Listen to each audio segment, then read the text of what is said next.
اس video میں lesson number 7 A dengue patient visits a doctor کی activities کو مکمل کیا جائے گا۔ تو چلیے دیکھتے ہیں reading for comprehension section A. Answer the following questions۔ مندرجہ ذیل سوالات کے جواب دینے ہیں۔ Number 1 What is dengue fever؟ یعنی ڈینگی کا بخار کیا ہوتا ہے؟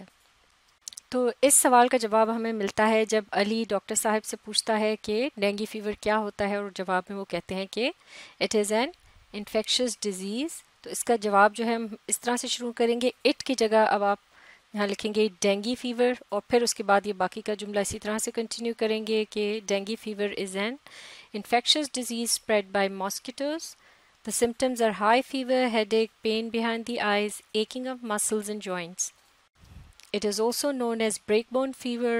It usually spreads during and after the rainy season. تو اس طرح سے یہ جواب مکمل ہو گیا۔ Question number 2. What are the symptoms of dengue fever؟ اس سے جو پچھلا سوال ہے اگر اس کو ہم تھوڑا مختصر کر لیں، it is an infectious disease spread by mosquitoes۔ اس کو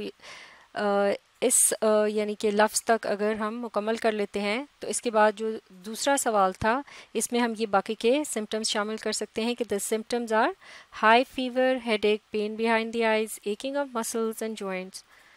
تو اس طرح سے یہ دوسرا جواب جو ہے وہ اب یہاں مکمل ہو جائے گا۔ تو یہاں پر یہ جو پہلا جملہ ہے یہ کویسچن نمبر 1 کا آنسر ہے، اور یہ جو دوسرا جملہ ہے جو کہ خاصا طویل ہے یہ ہے کویسچن نمبر 2 کا answer. Question 3. What happens if the patient does not take precautions؟ یعنی اگر کوئی مریض احتیاط نہیں کرتا تو کیا ہوتا ہے؟ جیسے کہ یہ لیسن جو ہے ڈینگی فیور سے متعلق ہے تو اسی کے متعلق پوچھا جا رہا ہے۔ تو اس کا جواب جو ہے بہت ہی آسان اور سادہ سا ہے۔ اس کو ہم اس طرح سے شروع کر سکتے ہیں، if سے ہم شروع کریں گے کیپٹل کے ساتھ، capital I۔ If the patient does not take precautions، اس پورے جواب کو بلکہ ایک مرتبہ مکمل طور پر دیکھ لیتے ہیں، جیسے کہ ہم جواب کو اس طرح سے شروع کر سکتے ہیں if the patient یا the dengue patient does not take precautions the dengue fever can get worse and other people might also get affected as dengue is an infectious disease۔ یعنی اگر ڈینگی کا مریض احتیاط نہیں کرے گا تو اس کا ڈینگی کا جو بخار ہے وہ مزید بگڑ سکتا ہے، اور دوسرے لوگ بھی اس سے متاثر ہو سکتے ہیں، کیونکہ ڈینگی جو ہے وہ ایک وبائی مرض ہے، یعنی ایک سے دوسرے تک پھیلنے والا مرض ہے۔ اگلا question, how can we protect ourselves from dengue fever? ہم کس طرح سے خود کو ڈینگی کے بخار سے بچا سکتے ہیں یا محفوظ رکھ سکتے ہیں؟ تو اس کا جواب یہاں موجود ہے جب ڈاکٹر صاحب علی کو بتا رہے ہیں کہ certain preventions can save us from this infectious disease۔ اس کو آپ کیپٹل C کے ساتھ شروع کر سکتے ہیں، اور پھر باقی کا حصہ اس کو اسی طرح سے ہم لکھ دیں گے ماسکیٹو نیٹ تک۔ تو یہ جواب جو ہے ہمارا مکمل ہو جائے گا۔ جیسے کہ یہاں مختلف احتیاطی تدابیر بتائی جا رہی ہیں کہ جن کو اختیار کر کے ڈینگی کے مرض سے بچا جا سکتا ہے، جیسے کہ یہاں لکھا ہے کہ certain preventions can save us from this infectious disease.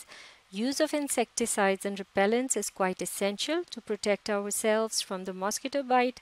Do not let water stand in flower pots and in the lawn of your house. Avoid throwing litter, rubbish in the open. Regularly spray your house if needed. Use mosquito net. اگلا سوال، what means can be used to create awareness about dengue fever؟ یعنی لوگوں کو dengue کے بخار سے متعلق شعور دینے کے لیے یا پھر ڈینگی کے مرض کے متعلق آگہی کے لیے کیا طریقے اختیار کیے جا سکتے ہیں؟ ایک طریقہ تو خود علی نے ہی بتا دیا ہے کہ جب وہ رخصت لے رہا ہوتا ہے ڈاکٹر صاحب سے تو وہ کہتا ہے، ان کا شکریہ ادا کرتا ہے تمام انفارمیشن کے لیے، اور ساتھ ہی کہتا ہے کہ I will share it with all my friends.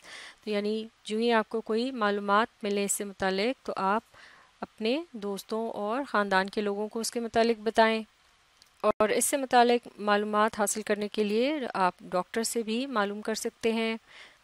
مختلف قسم کے بینرز، پوسٹرز اور پیمفلیٹس وغیرہ بنوا کر لوگوں میں بانٹے جا سکتے ہیں تاکہ ان میں اس کے متعلق شعور پیدا ہو کہ کس طرح سے انہوں نے اس مرض سے بچنا ہے اور کیا کیا احتیاطی تدابیر اختیار کرنی ہے. تو وہ تمام تدابیر جو ہیں وہ آپ اس پیمفلیٹس یا جو پوسٹرز وغیرہ ان پر لکھ سکتے ہیں لوگوں کی آگاہی کے لیے، اور اس پر تصاویر کی مدد سے آپ دکھا سکتے ہیں کہ کن چیزوں کا استعمال وغیرہ کرنا چاہیے، جیسے کہ ماسکیٹو ریپیلنٹس ہوتے ہیں، اسی طرح سے ماسکیٹو نیٹ کا جو استعمال ہے وہ بہت ضروری ہوتا ہے. تو اس سوال کا جواب اس طرح سے شروع کیا جا سکتا ہے: In order to create awareness about dengue fever، اس کو کنٹینیو کریں گے. We must share information about this infection with our family and friends. Government and healthcare organizations can print posters and pamphlets to spread awareness among the masses about the precautions and preventive measures. Talk shows can also be held at various platforms. Radio, television and internet must also be used for this purpose.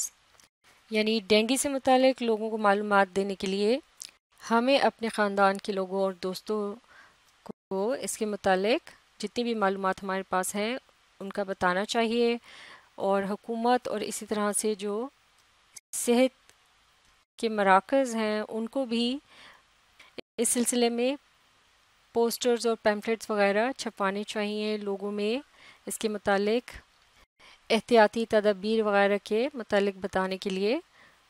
اس کے علاوہ talk shows جو ہوتے ہیں اس مسئلے کے متعلق جو بات چیت وغیرہ ہوتی ہے، گفتگو ہوتی ہے، مختلف اس میں پلیٹ فارمز یعنی جگہ ہو سکتی ہیں جیسے کہ اسکول، کالج وغیرہ یا دیگر ادارے، اور آخر میں ریڈیو اور ٹیلی ویژن اور انٹرنیٹ جو ہے ان کا بھی ضرور استعمال کرنا چاہیے اس مقصد کو حاصل کرنے کے لیے، جیسے کہ ان کے ذریعے آسانی سے لوگوں تک اس پیغام کو پہنچایا جا سکتا ہے. تو یہ ایکٹیویٹیز یہاں مکمل ہو گئی ہیں. اب آپ اس ویڈیو کو ری پلے کیجیے اور اس کے ساتھ ساتھ پڑھنے، سمجھنے اور لکھ کر پریکٹس کرنے کی کوشش جاری رکھیے.